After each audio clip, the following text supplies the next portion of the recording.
Good morning, I'm Brian Downs. This is a republic if you can keep it.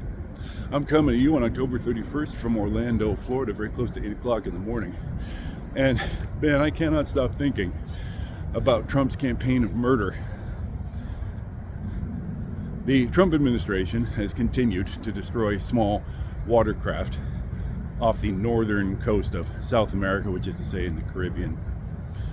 And they tell us that those watercraft belong to Tren de Aragua, the Venezuelan drug cartel, and they tell us that the people on board are drug smugglers. They can't prove it, of course. This is totally illegal. Even if we had absolutely incontrovertible proof that those boats were involved in the narcotics trade, we would have no right to simply detonate them with a missile without offering any chance to surrender, to be arrested, etc. So this is illegal and evil. Trump has sent the Ford, one of our most powerful and advanced aircraft carrier, into the Caribbean, where American naval assets rarely venture because there's no need or use for them there. But now we've devoted a huge piece of firepower to the Caribbean to threaten Venezuela, which, as I think I've said in an earlier video, is like dropping an atom bomb on an outhouse. The Ford versus Venezuela. This, of course, takes the Ford away from duties it may be performing elsewhere. So let's talk about that for a moment. The world, unfortunately, is suffering from a high level of chaos. There is Vladimir Putin's ongoing illegal war of conquest in Ukraine, where Vladimir Putin has gotten everything he deserved because the Russian military has had its guts ripped out and wrapped around its neck. Hail to the heroes.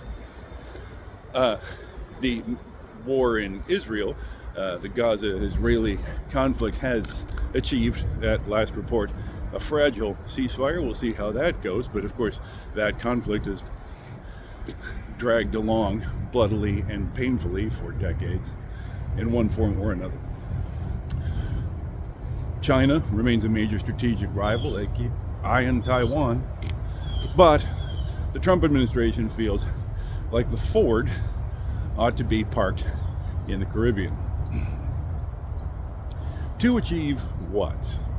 Well, to battle the drug problem, except that a drug problem is not a problem you shoot your way out of. It is a medical problem, and we should treat it as a medical problem for people who are suffering from drug addiction. But, gosh, we don't like solutions, we like explosions. Don't get me wrong, by the way. The power that will dominate the globe is the power with the most advanced and most effective military technology. This has been true. Thus has it ever been. Therefore, it is our moral obligation to maintain the greatest and most powerful military. Because, the Russians technically continue to exist. The Chinese certainly exist. Other smaller threats to civilization and morality and human ethics exist, and we must be ready to, first of all, stare them down, second, to beat them down and defeat them if they launch a campaign of crimes against humanity. We must have that power. However, the problem of addictive drugs is not a nail that you solve with that particular hammer, and it's ludicrous to think that it is. Why? Well, let's suppose that we reduce the supply of cocaine in the United States by 10%. Because, by the way, Venezuela is not the only nation in the world where cocaine comes from. Let's suppose we reduce that supply by 10%. All that does is drive up prices. And demand for cocaine is inelastic. It's not like breakfast cereal. It's not like shredded wheat just got to be 10% more expensive, so you're eating Cheerios now. No, it means that drug addicts will now be spending even more on their cripplingly expensive habit. It doesn't solve the problem of the addiction. As cocaine prices go up, that incentivizes people to deal in cocaine because you've driven up the profit margins. So every other drug cartel, and there are other drug cartels, Central America, South America, Colombia, etc., will then say, hey, prices are up. This means more investment.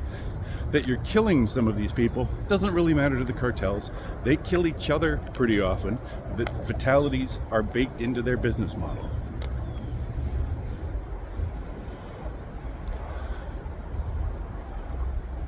By the way, again, the problem with drug addiction is that drug addicts will do just about anything to get the drugs. So they will do things like rob, like kill, like burglarize, prostitute themselves or prostitute their children. So when you make those drugs 10% harder to get, you can expect a spike in the sort of antisocial and destructive behavior that characterizes our drug problem. Furthermore,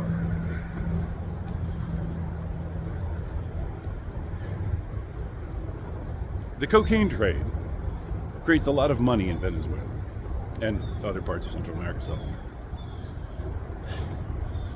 if you make the cocaine trade more difficult to do, if you do succeed in reducing the cocaine trade in Venezuela, again, that's a gift to the competitors and so forth, the other providers of cocaine. But if you do that, what you're doing is actually reducing employment in Venezuela.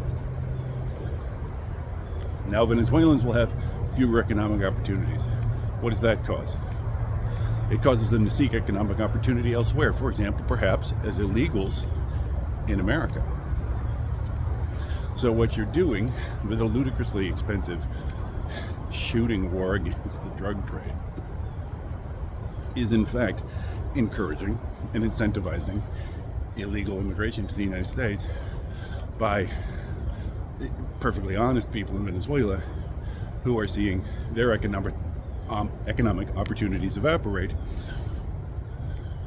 as their country suffers.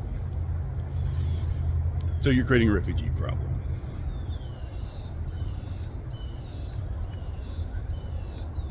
It's hard to describe how catastrophically stupid this policy of shooting our way out of the drug problem is. It's fractally dumb. It will be very expensive. It will cost any number of lives. It will create chaos.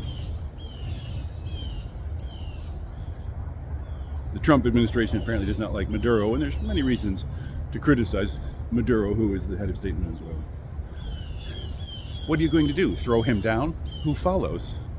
Are we going to occupy Venezuela? Would we like to crack open any history book and see how occupations tend to go? Do you think that the people of Venezuela, having had bombs rained on their heads, their brothers and sons killed, then their president torn down out of office, will then elect, Thomas Jefferson to be their new head of state? Because the American government, who just bombed them into submission, wants them to do that?